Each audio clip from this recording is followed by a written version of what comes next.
You are listening to an audio message from the youth ministry of First Presbyterian Church in Lake Wales. For more information about First Pres, go to www.fpclw.org.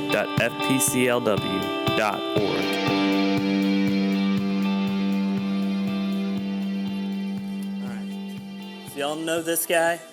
Emmett from the Lego Movie is a guy who is average, weird. Not a lot of people want to hang out with him. There's rarely people in movies that I can relate with. He is one of them. Emmett, one day, he finds out that he might be the special. But through his adventures with Batman and Wild Style, and as Lord Business wreaks havoc upon all the Lego world, Emmett starts to doubt whether or not he's the special. For the rest of the movie, Lego Emmett continues to ask, who am I? What is my real identity?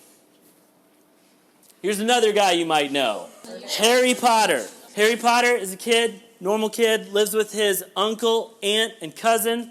They treat him like a slave, order him around all day. He has a horrible life. He thinks he's a nobody, and he believes that his parents died in a car crash until on his 13th birthday when he was at their vacation house. 11th.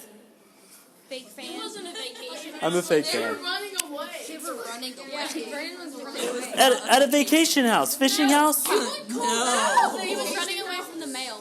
Man, I shouldn't have done this one for y'all. I am offending a lot of people.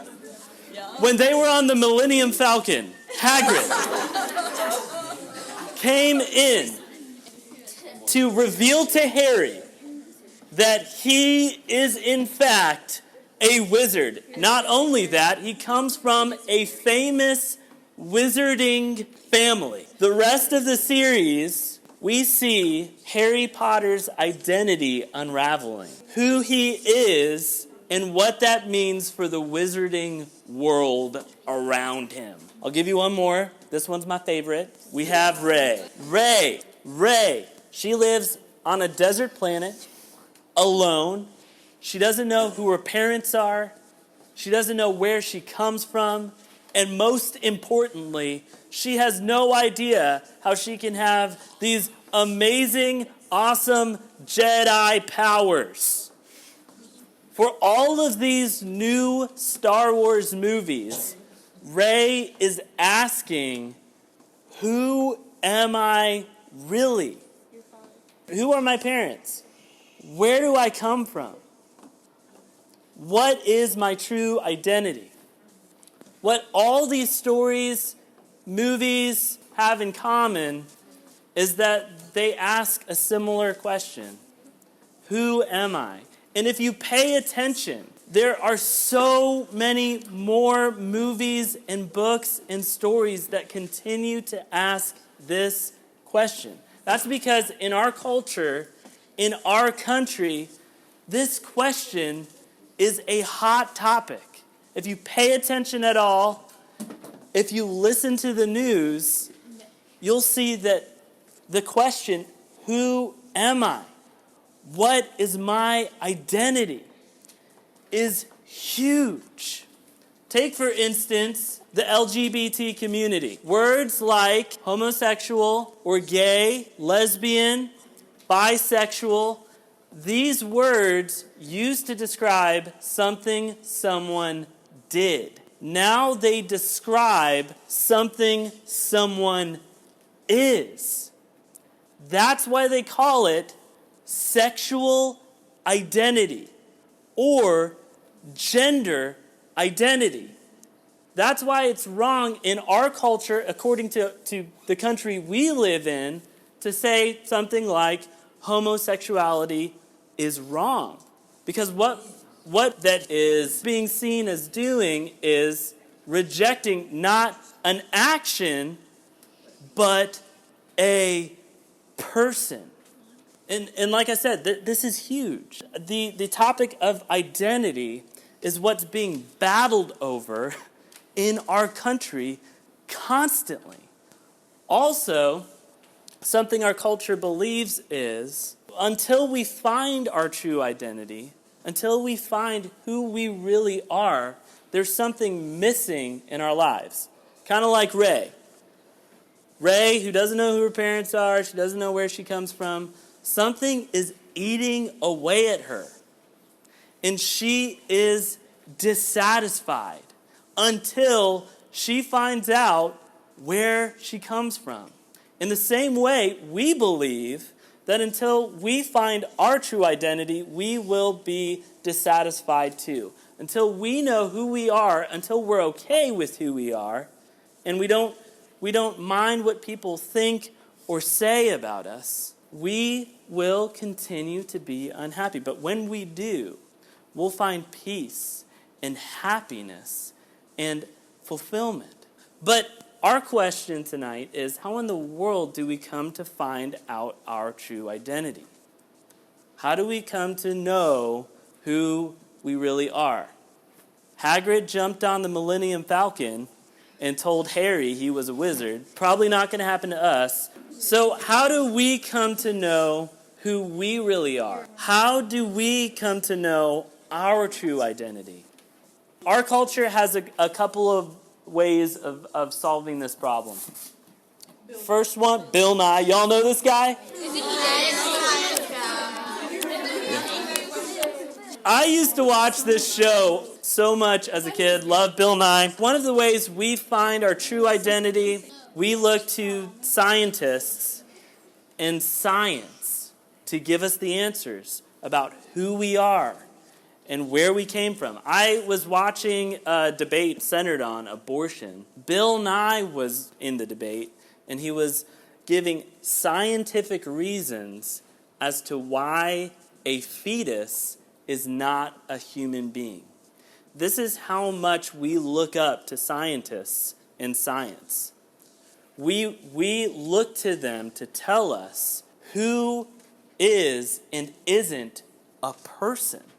We look to them to do the heavy research to tell us who we are and where we come from.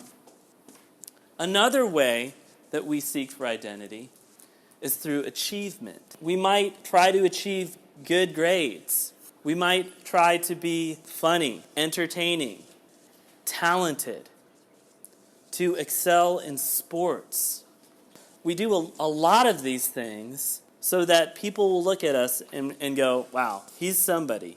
He or she is so great.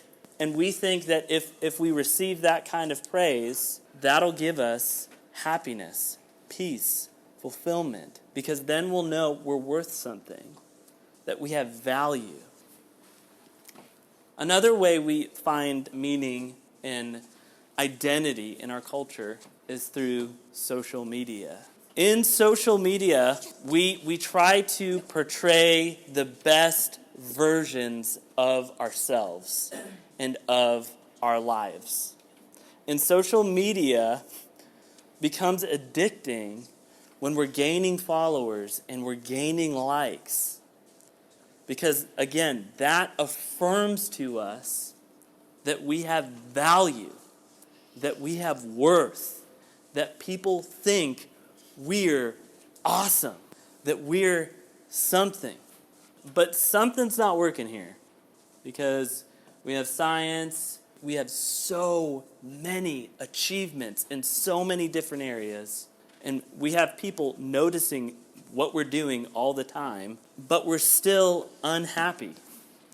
The world is still a horrible place. Researchers are talking about y'all, your generation, that's grown up in the scientific, achievement-driven, social media age, and they see that you guys are becoming more and more depressed and even more and more suicidal. So something's not working here. These things aren't giving us the identity that we thought they would. So we kind of begin where we started. how do we know our true identity? How do we know who we really are? How do we know that we really have the value and the dignity and the worth that we're looking for? At this point, beginnings are really helpful. Have you ever watched a television show with a friend and they're on season 5 and you've never seen the show in your life, and you start asking questions and you're saying, hey, who are these people? What are they doing? Why are they doing this? Where are they? Why is he killing him? Why is she fighting her? And why are they in love? And you're doing this for 10 minutes, and then your friend lovingly looks over to you and says, shut up. That's your dad. It would help at this point to start at season 1, episode 1. When you watch the show from the beginning and catch up, you realize who is who and why they're doing what they're doing. We might wonder what our true identity is, who we are, and why we're doing what we're doing. Something that can give us clarity, then, is going back to our beginning. Where do we come from? What's our origin story? At this point, some scientists tell us that by random chance, the universe exploded into existence. By random chance, a planet formed that could be habitable to life. And by random chance, life formed. And by random chance, you are here. So there's some pluses to this kind of way of viewing things, right? If you came from nobody and everything just came from random chance, then you can kind of have the freedom to create your own identity. You can live the way that you want to live. You can do what makes you happy. You can write your own story. That's a plus to this type of view. A downside to this view, though, is that you can have the best time in the world creating your own story. But what does it really mean in the end when you are just a tiny blip in the vast infinity of the universe, where you are ultimately alone? You are nobody, doing nothing of importance, going absolutely nowhere. That's the downside. What if, though, that's not your beginning? What if your beginning lines up more with what we're told in Genesis 1?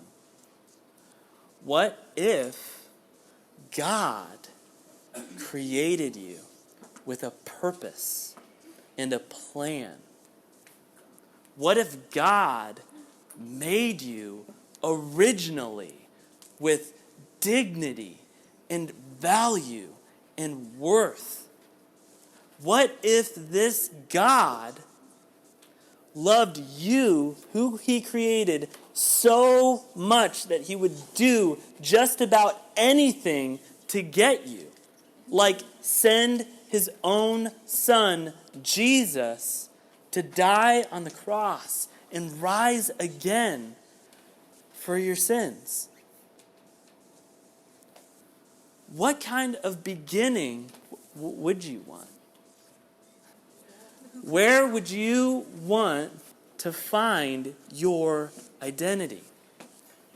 And this is what I keep telling you guys, for the past year. When we confess, I believe in God the Father Almighty, maker of heaven and earth, we're not just confessing tradition. We're not just saying some religious facts that really don't have anything to do with our lives in the end. We're saying something deeply true about our very identity, who we are. So where do you find your identity? Who are you? I'll pray, and then we can break up into small groups.